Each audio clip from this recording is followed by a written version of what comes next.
Testimony continues in the second day of the trial of former Sarasota County Sheriff's Deputy Frank Bybee. He's facing 18 charges, including attempted murder and exploitation of the elderly. SNN's Samantha Sonner has the latest.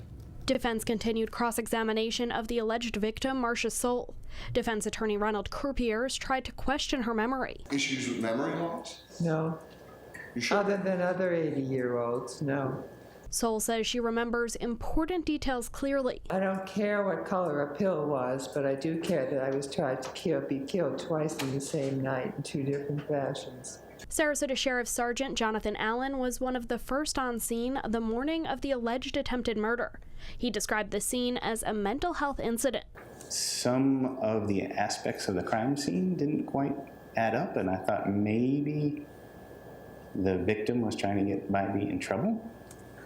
And it also spoke to some of her mental health status. Sergeant Allen says he did not see the injuries on Ms. Soule that detectives photographed hours later. Certainly, if you had seen the extent of at least the injuries depicted in these photographs, you may have had a different opinion, correct? That is correct.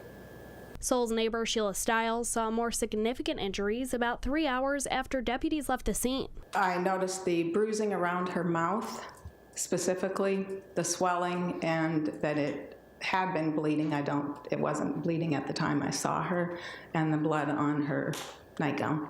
Stiles works as a licensed social worker and trauma specialist and says the injuries did not look accidental. Had she fallen and hit herself or something, the swelling that appeared to me that it was from a hand pressing down very hard, that swelling wouldn't be like that if it was not inflicted, in my opinion.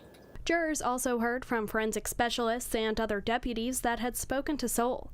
Reporting in Sarasota, I'm Samantha Sonner, SNN, the Suncoast News Network.